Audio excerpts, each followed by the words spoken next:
Welcome to Cultivating Courage, a podcast exploring fear, courage, and stepping into a life filled with purpose, connection, and love.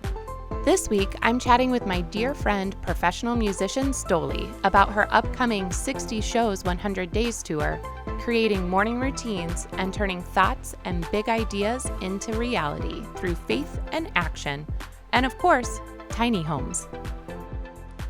Welcome to another episode of Cultivating Courage. Glad you guys have tuned in. You are in for a treat this week. I've got my friend Stolie on. Welcome. Howdy doody. Yes. Let me just say, now you know exactly what to expect from this episode. Buckle in. Stolie is a professional musician. She's touring internationally. She performs for both children and adults. And I feel like I might have forgotten something. Oh, the only thing would be that this is my job. Yeah. This is what I do. Full-time, independent, music up the wazoo. Yes. Super talented, you guys. We'll make sure to hook you up at the end of the episode with her website and how to get her music because Stolie is crazy talented. Like, you play multiple musicians. You play multiple instruments. Maybe you play multiple musicians as well. I don't know. We'll save that for another episode of a different podcast. Thank you, Kristen. Yes, best intro I've ever done. So I kind of just want to hear what you're up to because I love your spirit and just your approach to life. And I think that our audience will absolutely benefit from kind of your perspective on things. And I don't really know where exactly to start because there's so many things to pick from. So maybe we start with what are you working on right now that you're most passionate about? Okay. Many avenues. Yes. Well, I think that's we couldn't pinpoint a place to start because I think I've fashioned my whole career on following what works and leaving what doesn't. And so it's always been like this constant wheel of projects. Yeah. And this year is no different. So what I'm knee deep in right now is planning the most ambitious tour that I've ever done. Yes. Hashtag 60 Shows 100 Days. Starting July 24th, I'm going to be hitting the road for 100 days. Not straight. I do have a couple stops back at my home in Chicago in that time. But I wonder how many states it is. I haven't even calculated. But I'm also hitting Western Canada. I was going to say. Ending up in Puerto Vallarta, where I live in the wintertime. It'll be somewhere around 11,000 miles in my car. Maybe I'll have some road passengers, but that's TBD. Yeah. So if anybody wants to jump on a leg of a tour. Yeah. Yeah. So I'm trying to book that right now. I think I've confirmed 32, 33 shows. Nice. Of the 60, which is my goal. Yeah. And we can get more into this in a second because I've been having some anxiety about this. Yeah. Which is totally self-induced because it's my job. It's my life. Yeah. But it's, like I said, a very ambitious goal. Yeah. So that's one side of it. I'm going to be playing shows for kids and grown-ups in that whole tour. So it's a lot of different approaches. I'm doing all the booking and logistics, mostly sleeping at friends' homes or Airbnbs in the mix. And then otherwise, we're in the middle of summertime, which is when I play for kids, and I'm just busy in that right now. Yeah. So I play a lot of libraries and park districts as Super Stolie. Yes. For kids. And mostly in the suburbs. And that is what summer looks like for me. Yeah. Right now. Not enough bike riding. Not enough patio sitting. No. Where are you going with that? Nowhere, because we'll get to that eventually, but I want to circle back to what you're feeling anxious about around your tour before we lose track of it. This is a therapy session now. Well, okay, so I celebrated 10 years of playing kids music in 2017. So I put on this big show at the Windy City Playhouse. It's a theater on Irving Park. I live in that neighborhood. And I had a balloon drop. I had custom-made cupcakes and a photographer come with a backdrop so people could take, like, publicity, event photos, like all this stuff. It was like planning a wedding. And it was really just to commemorate 10 years of focusing on kids' music. I wanted to do something big to celebrate this milestone. And the week leading up to it, my house was cluttered with all this giveaway stuff, and like I was packing for all the stuff I would need to bring. And I had several friends and family members helping the day of, as you would. But I was stressed. And my mom is like, you wanted to do this. No one else is putting the stress on you, and no one has any expectations about what this should be except you. Right. And I was like, whoa. You're so right. Right. Yeah, no one else is stressed out. It's just me because I have in my head. Right. You have a vision of what it should look like, how people are going to feel, the experience they're going to have, and you see it. Yes. Yeah. And so I see it all going wrong, and that's where the disappointment hits. And it hasn't even happened. Right. And the thing is, I'm a success, and everything I do is successful. That's one of the things I've written many times in a journal. I wasn't setting myself up for failure. Sure. I just was preparing myself for the possibility. Right. Which, I mean, I was just listening to something the other day about how our entire lives are ruled by fear. Yeah. I mean, 100%. They are. Even the things that you stop yourself from doing, no matter what excuse or rationalization you have for not doing it, ultimately it comes down to being afraid of something. I mean, 100%. Yes. Maybe not 100, but 99. Most of the time. Yeah. So just thinking about that event, and I keep coming back to my mom's advice for that particular situation, whenever other things are stressing me out in my own career, in my own entrepreneurship. Like, this is all, these are my decisions. This is my path. I could choose to stop and go try to get a job and clean up my resume whenever I want, but I want to do what I want to do. Yeah. So back in February, I was like, I'm going to do a tour this summer. Now, this is the third summer I'm doing it. And the trajectory of the tour is fueled by people that I know around the country and in Canada, most of whom I've met living in Puerto Vallarta in the wintertime. They're home in the summer. And so in 2017, I did 4 shows in 2 weeks. Last year, I was aiming for 12 shows in a month. It turned into 22 shows in 33 days. Wow. So I just did the math, the cross multiplication divide by that other one. And I'm like, okay, 60 shows in 100 days. You know what I'm talking about. Yes, that was very technical. I like it. I had to do like the long division. And so I just was like, okay, I'm going to do it even bigger this year. And I'm just going to be on the road a lot. And so I've been working on it pretty much since March, but some things book way in advance. Some things are going to come together later. And let's talk about where the fear comes from, because I was thinking about this. Okay. Like, why? Why am I nervous? And I think it's about financial stability. I'm not nervous that people won't come. I'm not nervous that I'm not going to have great shows. I'm just making sure that I'm supporting myself. Yeah. That is what I'm nervous about. So yesterday, I tallied up the shows that are confirmed, and I'm going to be okay. Oh, good. So just even halfway booked through the tour, I'm like, I'm going to be okay. So anything else is butter. Right. Yeah, it's gravy. Gravy. That's the way it is. I suck at those things. I don't know. It might be butter, too. Icing on the cake. Whatever. I'm going to just do #butter. Better with butter. Better. Everything's better with butter. Better with butter, gravy, and icing, but maybe not all together. Unless at Thanksgiving. Yes. We're ridiculous. Yes.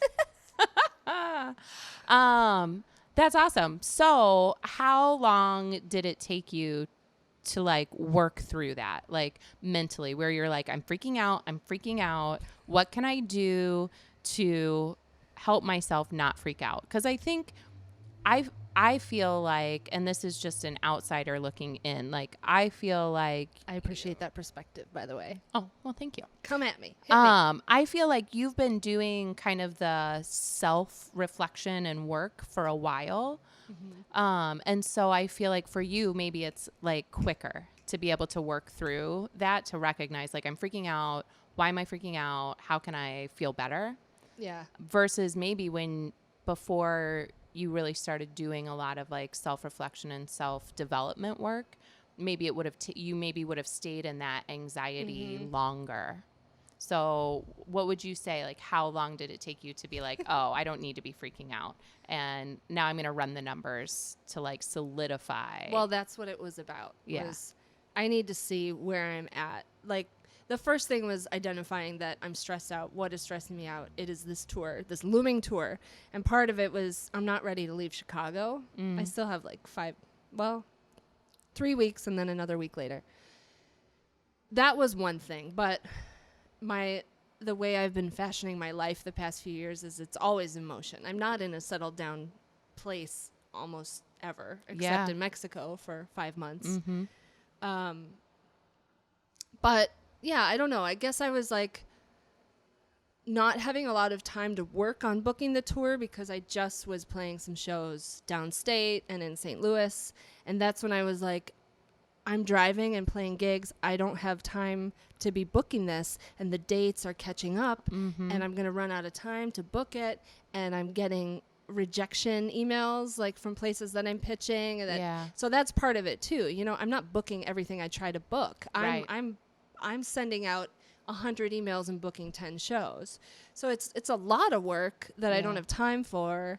And then on top of that, it was like, is this going to support me? Right. So that's where I was like, I need to just sit down and look at it all and lowball the financial outcome of what I already have confirmed. Right. See where I'm at. Yep. Knowing that I'll make more than that because of merchandise or tips or whatever. Mm-hmm. But also that I'm going to spend a lot on gas because it's a lot of miles. Yeah. But yeah, as simply as sitting down and focusing on what was stressing me out about it and putting attention to it and then being rational about where this fear was coming from and is it something worthy of my anguish? Right. Which it wasn't. Yeah. And even as of yesterday doing that, I'm in a much better place. That's good. Yeah. How do you, I have a question that came to me as you were talking, because I think there's certain industries and certain jobs where you maybe just get used to hearing no, like sales. And like you were saying, you know, you maybe send out 100 emails and you get 10 yeses. Like, how do you move forward with like taking action and asking and putting feelers out and trying to book stuff, knowing that you might hear no? Like, and that's a personal question. I mean, I think probably for the audience, there are other people like me out there that like the idea of someone telling me no sometimes stops me like dead in the tracks from even asking. And that's something I feel like for me in the next few months, I really want to like work through. So what advice or tips do you have? Like, was it always that way? Was it hard to hear no at first and now it's easier? Is it just your personality where you're like, I don't take it personally? Well, that's exactly the phrase I was going to bring up from the 4 agreements, is that a lot of times, and this can apply to any industry, if someone says no, it's not always about you. Yeah. And where booking is concerned, I've had some people say those dates aren't available. Mm-hmm. So then I'm like, okay, I need to try earlier next year for this particular venue. I did reach out to a venue in the Chicagoland area that I think I could really rock. Yeah. It would take a lot of promotion, but I think I could do a good job. And it was a no. He said the dates weren't available, and it was a very short reply. Yeah. So I wrote back and I was like, just wondering if I could get a little feedback here. Was my pitch too long? Would you rather be speaking to a booking agent, or is there another factor at play? I just want to get a sense of where I'm at and how I can move towards locking this down in the future. Yeah. And I was so happy that he wrote me back right away. And basically it's because I don't have enough social followers, which is a totally different topic. But for the music industry, that was not a concern 10 years ago.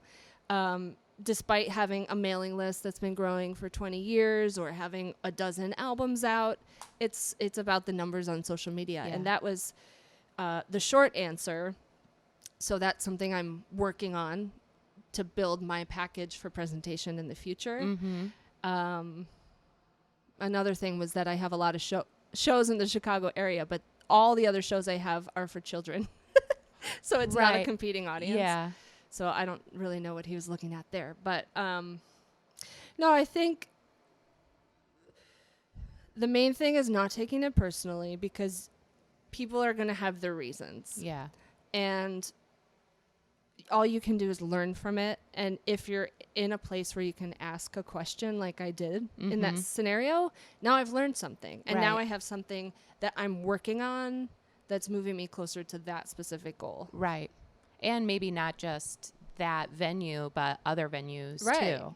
Well, now I realize what a reality that is for booking in this industry these days. Yeah. And I mean, like, there could be a YouTube star that has all these followers for making their videos, but maybe they've never performed live. Right. So their live show isn't going to translate to what you're watching on YouTube. Yep. But they're going to have hundreds of people in the audience. The venue doesn't really care. Right. Yeah.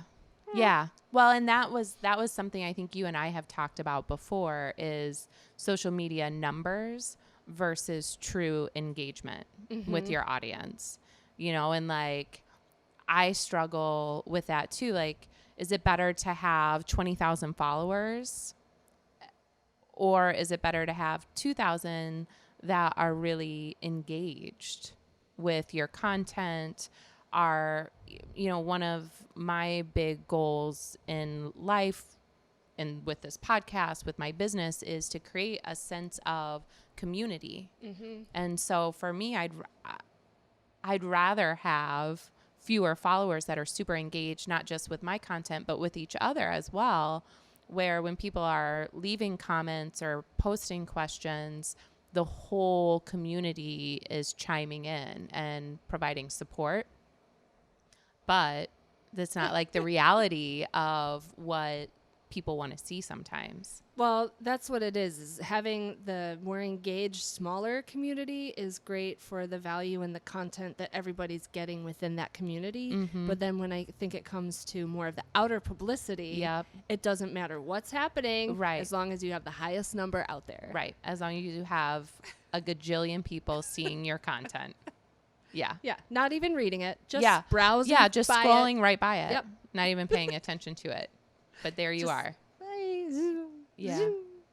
I know. It makes you wonder, like, how important is it what you even post?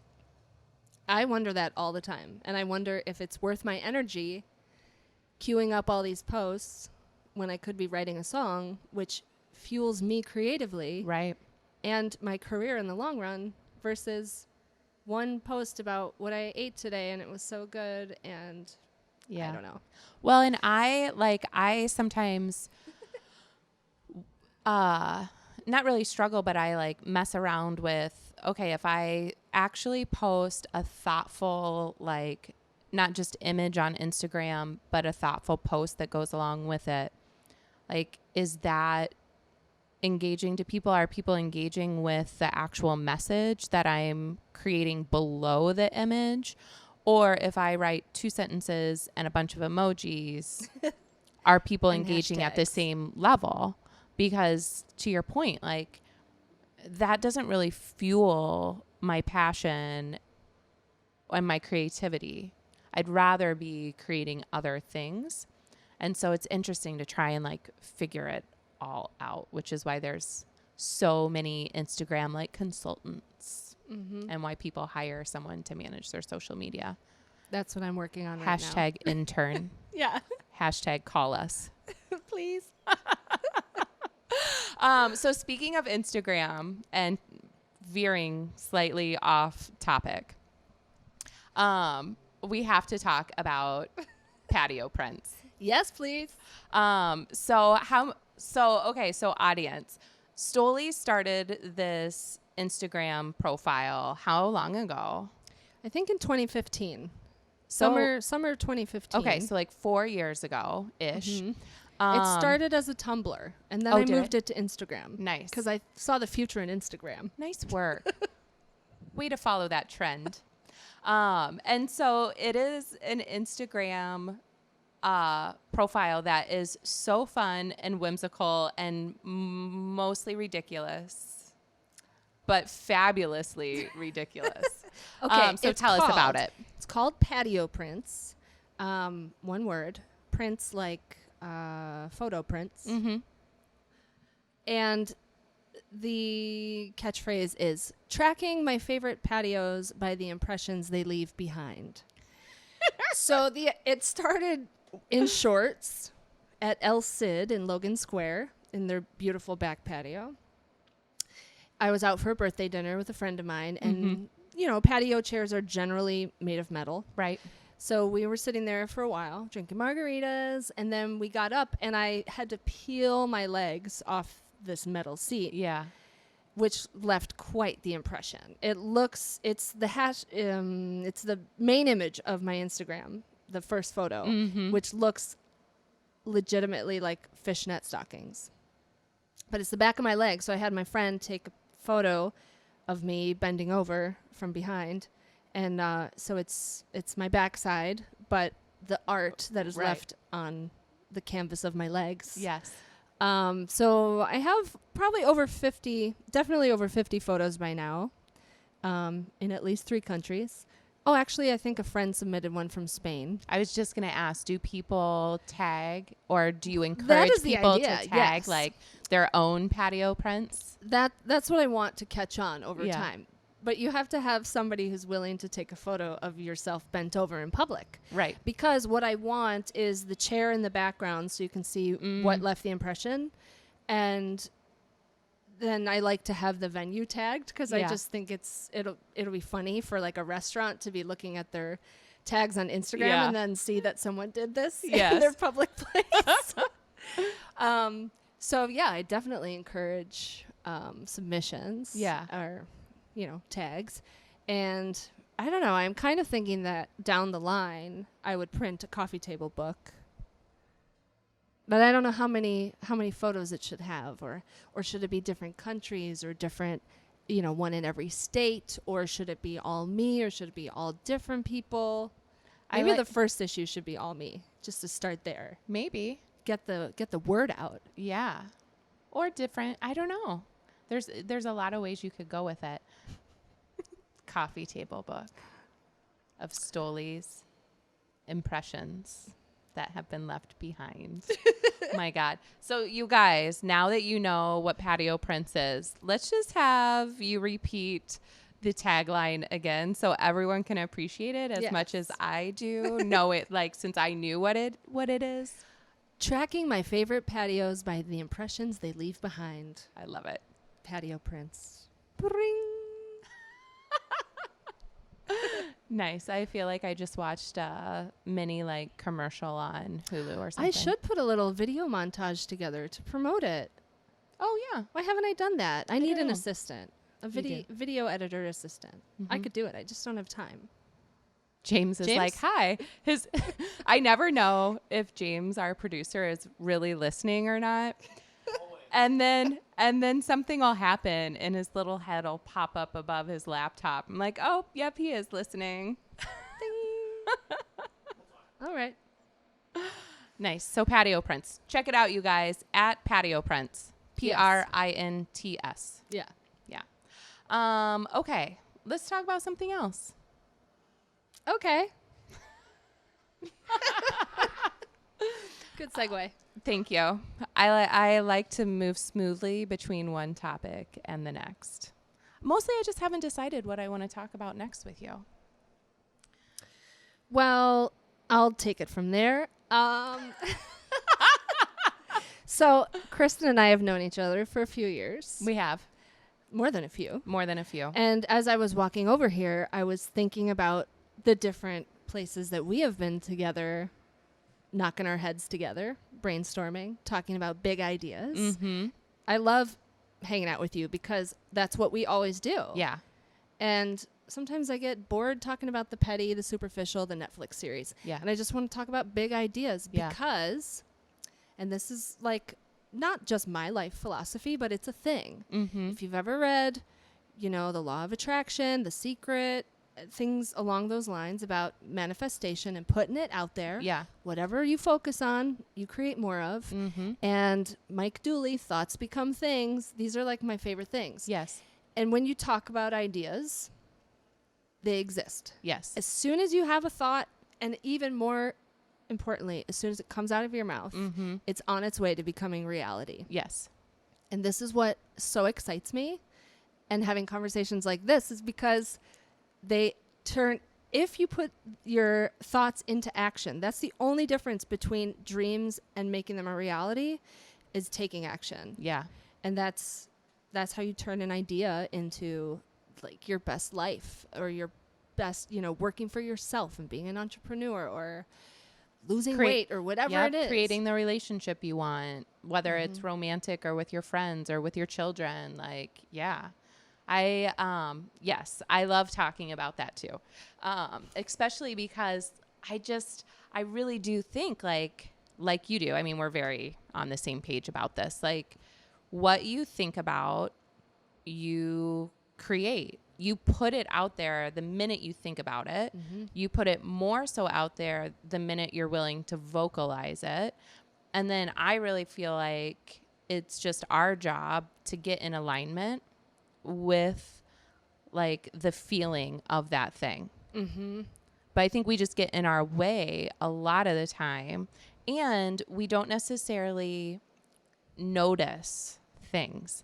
Like, I don't know if you have experience in that world too, but I feel like sometimes we think like, oh, this is going to be this big, like, it was just 4th of July, right? So like this big, huge firework boom up in the sky, and that's how like it's going to happen. And it's like, it's going to knock you upside of the head or whatever. Yeah. And like sometimes it's just like this really small thing, like a connection that you make with someone, all because you happen to be really present in the moment walking down the street, and you're just like really in tune with feeling joy or feeling fun or feeling adventure, like whatever it is you want to create.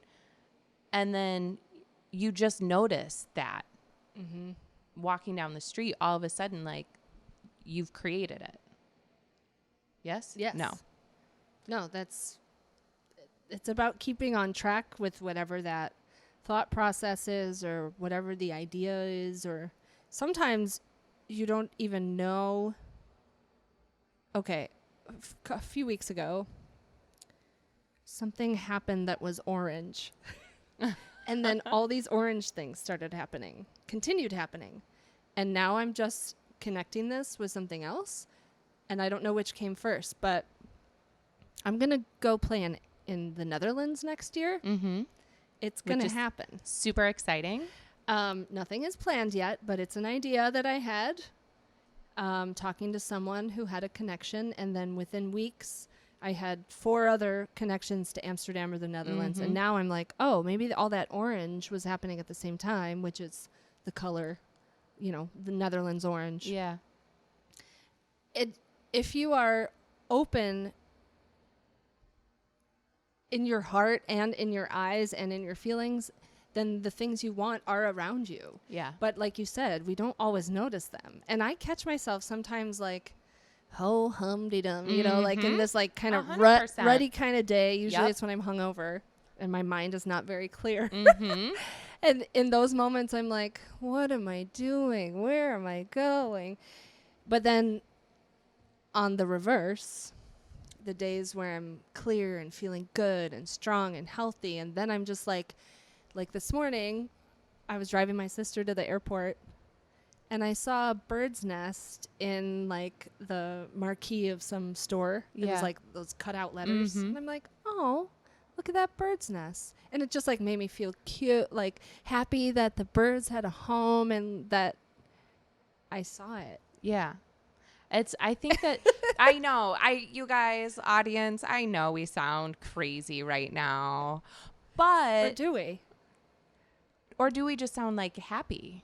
That's what I'm saying. I mean, that's the thing. When you have the sparks and the connections, then you're like, it's affirmation that you're doing the right thing. Yes. You're seeing the right things. You're on the right path. Exactly. And I think that if you're always looking, like if you're tuned in to the way you want to feel about things. So if you want to feel happy, if you want to feel joy, if you want to feel grateful, whatever it is that really centers you as a feeling, I think if you go about your day seeking to feel that way, you will find things, big and small, that bring you that feeling, you know? And it could be as simple as seeing a bird's nest and, you know, being like, wow, that's super cool. Like that little robin has a place to live and whatever. Okay, maybe that wasn't the best example, but it made me really happy. Made me really happy to start the day. Can I ask you? Yes. Kristen. Yes, Stolie. I've been I wouldn't say struggling, but just kind of like I want to establish a routine. And I don't know if I mean like daily. I feel like I mean more like in the morning, something to set my day. Sometimes I stretch. Sometimes I don't look at my phone right away. I always have too much coffee. Do you have a morning routine? I do have a basic morning routine that I don't follow 100% every day. But I wake up pretty early. Like what time? I usually wake up between 5:15 and 5:30. So that's a good time to call you? Sure. Okay. If you're up, give me a call. I'm never up that early. I know. I was like, I feel pretty confident I can say you can call me because I know you won't. So I usually wake up pretty early. Too much information, go to the bathroom. So basically get out of bed, go to the bathroom, get a glass of water, warm water with lemon, go back to my bed, but like then sit up and meditate for like 20 minutes. And then depending on like timing and how I'm feeling, usually my meditation has brought something up in my mind. And so I usually write a little bit afterwards and then I jump in the shower and go to work.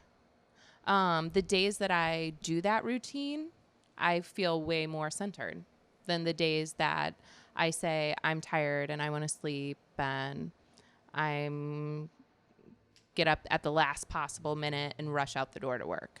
I mean, it really does set the tone for how I want my day to go. And it makes a huge difference for me. Yeah. Yeah. I think for everybody. Yeah. I'm having a hard time. I can say with confidence that I'm a manifester, but I'm not a very good meditator because I'm just like all the time. I have a really hard time slowing down. So one of the things that I learned when I was taking a meditation class, and I, you know, who knows if right or wrong, whatever. But one of the things that I took away from a class was that it doesn't have to be hard and it's meant to be easy. And so I think one of the things that everybody struggles with when they're, you know, meditating is that, oh, I'm supposed to have a clear mind and not have any thoughts. And if I'm having thoughts like, wow, this car alarm is really annoying, then I'm doing it wrong. Right? I was right there with you. I'm like, stop. How long can I ignore this car alarm in the background? And circle around whatever you're trying to say. So anyway, this class basically was like, it's meant to be easy. If you're forcing it, like there's no right way to do it. You don't have to have a clear mind. Like, so if thoughts come, recognize the thoughts and then go back to your meditation. And if it feels like you are only in meditation for 2 seconds and another thought comes, That's okay. Have that thought and then let it go and like go back to your meditation. And so it was one of those things. It's back. Somebody's car is getting stolen on Clark Street right now, you guys. I didn't manifest that. Yeah. Can we manifest it being stolen quicker so that the alarm turns off? So that really helped me because I felt the same way when I was starting meditation. Like, how I'm always thinking, I can't turn it off. I don't know how to turn it off. And then to have someone say, you don't have to turn it off. It's not wrong. Like, you don't have to completely clear your mind for 20 minutes straight. Like, the more you practice, the easier that'll be to let the thoughts go and to not judge yourself or beat yourself up for having them. I think that's the biggest thing to like recognize, or that helped me the most. And I don't think it has to be meditation either. Like you said, stretching. Like, so when I was in Thailand, I would do a sun salutation every morning, but I wouldn't necessarily meditate. So like movement of body rather than stillness of mind. I think it just depends what works for you. So if like stretching or a really short yoga video is what works for you, I think that's fine. I think you just have to figure out like, well, the whole goal of meditation is to take you out of your heavy rhythm of thinking or whatever. And actually, now that we're talking about that, it makes me think about what I love to say about when I'm playing music. And my kids' shows are only 45 minutes long usually. But if I'm playing in a bar, maybe it's a 3-hour show. And what am I thinking about during that show? I'm thinking about the songs I'm playing. I'm only in the moment when I'm performing for people. And what I love about that is I think they are too. Yes. And so it's almost like I'm the MC, the maestro of this moment we're kind of all having together. And music is very, very meditative anyway. Yes. Because 100%. we listen to music for emotional balance, you know? Yeah. So I guess like I want to be better in the traditional sense of quiet meditation because I think I want that. Yeah. And maybe I need it, but I really want it. Yeah. But I guess we all have different degrees. Like it's not necessarily being fully clear-minded. Yeah. But more in that direction for your own spectrum. Yeah. And just recognizing that it's just a thought. It's not who you are. It's not defining anything. It doesn't mean anything. You know, I think that's where we all struggle, not just with meditation, but in life in general. We as humans are meaning-making machines, you know? And so the fact that you're having thoughts during meditation, it doesn't mean anything except you're having thoughts during meditation. But what do you make it mean? Right. I'm not doing this right. I'm no good at this. I'm never going to be good at this. Like, I suck at meditation. No, it means you had a thought during meditation. That's, you know. I like this. You've been focusing on this a lot lately. I have. Because I've been thinking about you. Because another thing you said is, it's just something that happened. It doesn't mean anything. It's just something that happened. That guy cut you off in traffic. He's not thinking about you. Don't take that personally. Yeah. It's just something that happened because he's in a hurry, whatever. And you're fine. Yeah. And you're safe. Yeah. Yeah. But meanwhile, someone cuts you off and you go, what's your problem? Yeah, totally. For me, it's not like when people cut me off, it doesn't bother me as much as slow drivers. Like, I guess that says a lot about me, right? So they saw the face you just made. If you're not, go to the YouTube video because that was classic. Like, what does it say about me? Let's go. I drive. Enough with the complete stops. Totally. Yeah, I have a patience problem. It's funny because people are always telling me like, you are so patient. I'm like, you are insane if you think that that's true. We all have our spectrum. That's right.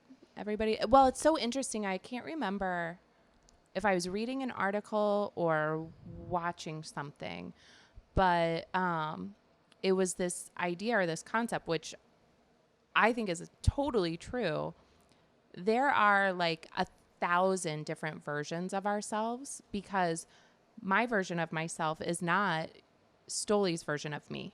Mm-hmm. Right? Like how you experience me is totally different than the experience I have of myself, which is totally different than the experience of any of my friends. Like every single one of my friends has a totally unique experience of me.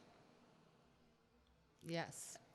All of my colleagues, anyone that walks down the street and like happens to walk by me. So which is your favorite version, yours or one of your friends' versions of you? I suppose probably a combination, right?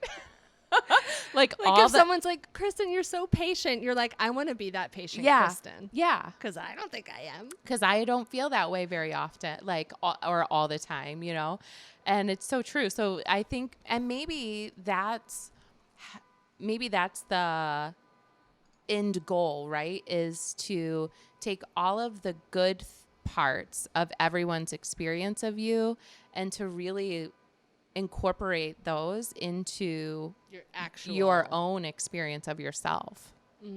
You know, so to be able to say, yeah, I am a patient person, and like have their experience of your patience be how you experience yourself too. So like all of the good parts that people see that you don't believe, I mean, eventually wouldn't it be lovely to feel that way about yourself too?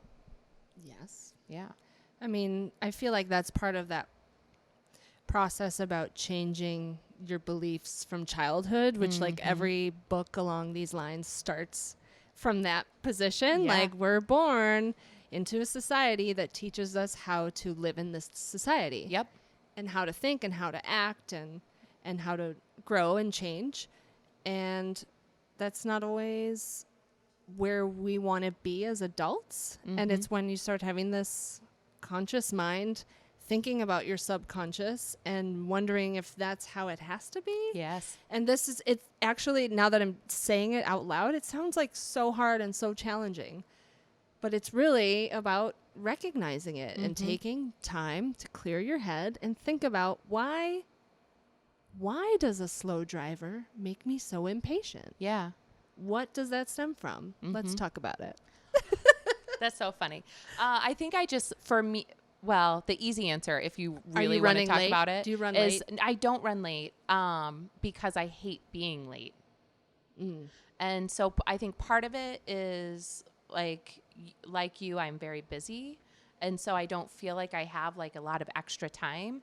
And if I have extra time, I don't want to spend it driving behind a slow person. Like I want to get where I'm going and spend my time there doing something I want to be doing. And then probably the other thing is like, I really do not like to be late. And so if I planned my route and my timing so that I would be there on time and the slow driver is going to make me late, that's going to irritate me. Yeah. I mean, but then where does like my need to be on time come from? Yes. Childhood. Really? Oh, for sure. We were never late to anything. I was always late. Were you? But I'm not always late now. I'm always like within a minute or 8. But I'm always like right around, like not late enough that anyone cares. Yeah. But not early enough also that anyone cares. Like, why are you here so early? Right. Why are you here 25 minutes early? I'm not even showered. I remember I actually wrote a song about this called Mama. It was a song from like the year 2000. And it talks about my mom trying to wake me up in the morning to go to school. Yeah. Like, get up, time to get in the shower. Like, she was my alarm clock. Yeah. As a kid. And I would like hit the snooze on her a couple times till I finally got up. And then I remember walking into like first period always a couple minutes late. Really? And enough that the teacher was like, seriously? Again? Yeah. I'm like, every it's day? just a couple minutes. Yeah. I don't know. That's but funny. I never really felt bad about it. Which I think is fine too. I mean, it's only a problem if you feel like it's a problem, you know? Otherwise, it's everyone else's problem. Like if it doesn't bother you to be late, then that's okay. I mean, I think it bothers me when other people are late and I'm like, this is when you have to be there. Yeah. I don't know. This is This is getting too deep. We're traveling back in time on time.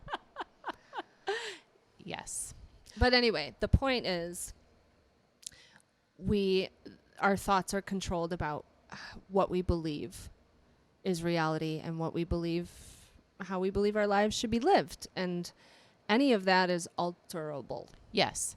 Well, and we talk a lot on the podcast about the idea of possibility.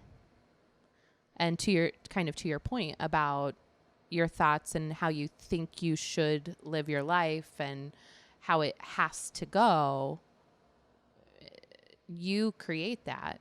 Mm-hmm. So if you I hate that word should.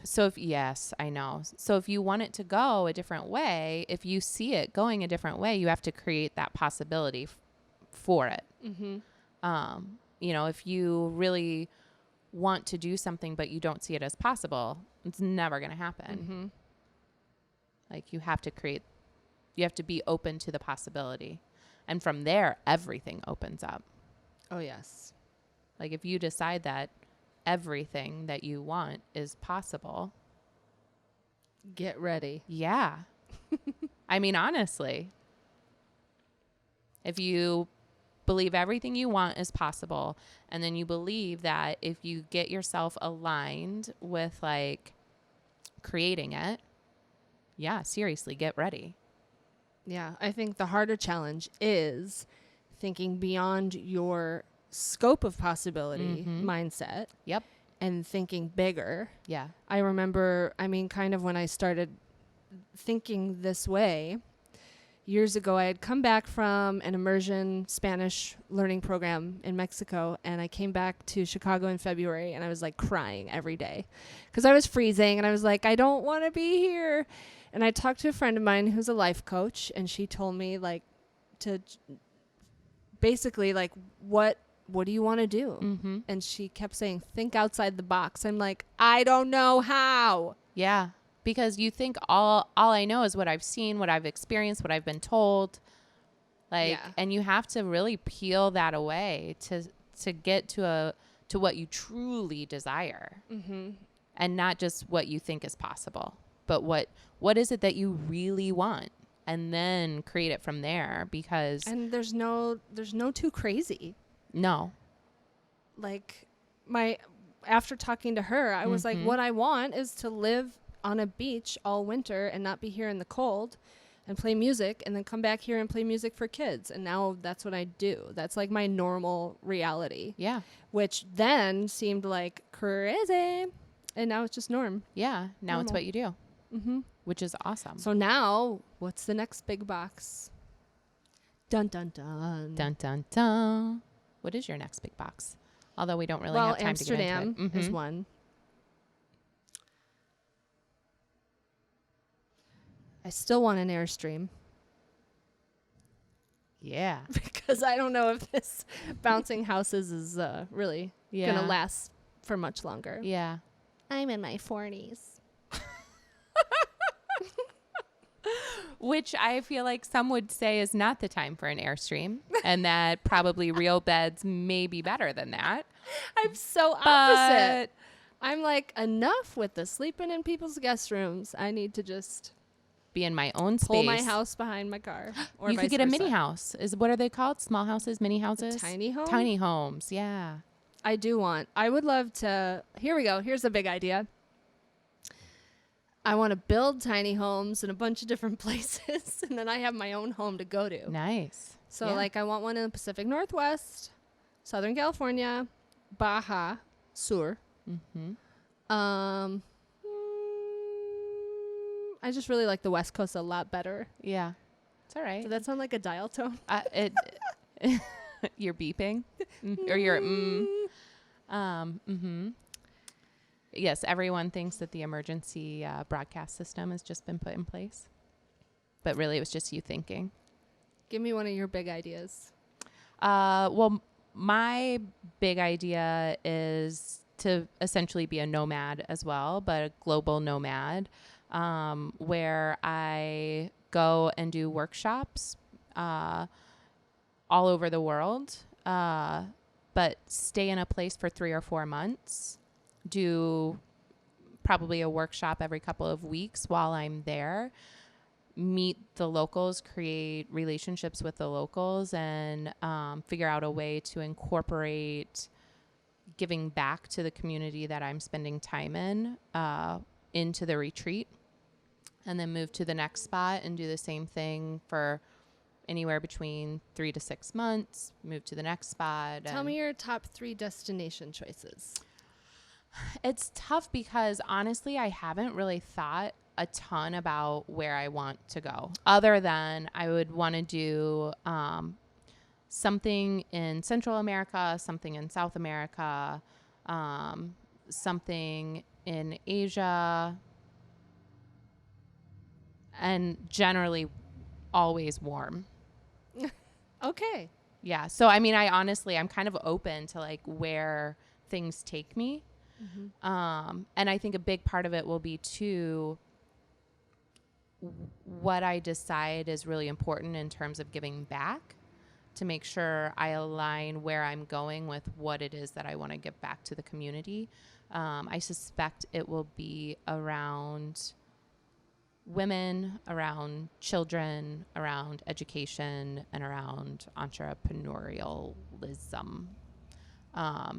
Because I think women thriving builds communities and grows a community success.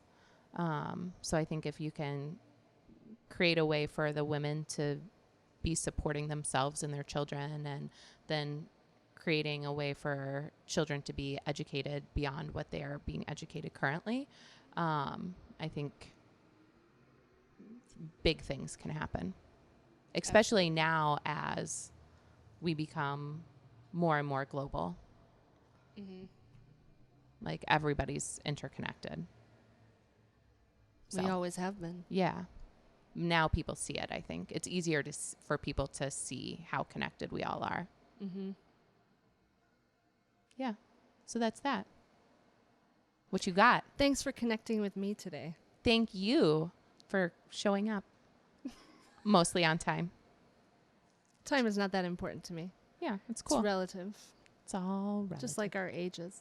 Totally. And our living situations. Yeah. I mean, that's what, okay, so this is the other reason I love hanging out with you too, is just like, you think big thoughts, similar, I mean, to go full circle, but like you make me realize truly, like I can create anything, and that's awesome. Well, as we were saying in the beginning, as soon as you think of something, it exists. And I had said the difference is action. Mm-hmm. But behind that action, and you had said like fueling it with feeling, but that's also just like faith and belief that that big thing that you're thinking about can happen. And why shouldn't you believe that it could happen? And then from there, taking action is just like, what little thing can you do that's going to lean you in that direction? Mm-hmm. You don't have to have the whole plan ever. Yeah. Ever. You probably shouldn't have the whole plan. Even like some people say write out all the details. But then some people are like, don't figure out how, just say what it is. Mm-hmm. And the universe will come together and just like pull you along. Yep. So I think it's a good mixture of both. Mm-hmm. Like, start planning it. It doesn't hurt to have details. Yeah, I think the details, as long as you're subject to change, what it is. Yeah, like not necessarily the how, but the what. Right. I think those details are. So fun. I'm loving hearing you talk about your big idea, because I'm just listening to you like, I can't wait to see it unfold. Like there's nothing about hearing that's making me say like, how are you going to do that? Like I'm just like, I can't wait to read the story of your life. Yeah. It sounds so exciting. Yeah. And that's what you need. Find yourself a Stolie, people. Stolie.com. So speaking of, where can people find you? Well, I have 2 websites. For my grown-up music is Stolie.com. Mm-hmm. Stolie. It's spelled like a lie, but it's not a lie. And then for children, superstolie.com. And of course, my Patio Prince Instagram is for something totally not related to music. And I have Instagrams and YouTubes for all my music, Stolie Music or Super Stolie. Just all the Google her. Stolies. You'll just look find up her. Stolie and I'm everywhere. Everywhere. In your infinite wisdom, is there any last nugget you want to leave our audience with? I don't know. I feel like we've dropped a lot of nuggets in this conversation. That sounds bad. Golden nuggets, you guys. Golden nuggets. No, I think it's important to have these ideas, to take time to think about what is going to make your life friggin' awesome, and also to have someone to talk to about it, because, like, just getting it out of your mouth and into the air makes it happen faster. It really does. And every time I talk to you, I get excited about my projects and your projects. And then every time we regroup, there's like new news and we see how it's working. It just works. Yeah. Surrounding yourself with like-minded people is so important. Yeah. To create big things. Yeah. Well, thank you so much for being on. I really, really appreciate it. Thanks for having me. Yeah. I feel even more courageous after I've cultivated some courage today. Well, happy to help you in that. All right, you guys, that is another episode of Cultivating Courage. Thank you so much for tuning in. I hope you enjoyed this as much as I did. You can find me on Instagram at RobinsonKristen. You can find me online, thrivecoachingstudio.com. Leave comments. Let us know, what is it that you're working on? What's your big idea? Because we want to support you in it. Catch you next week.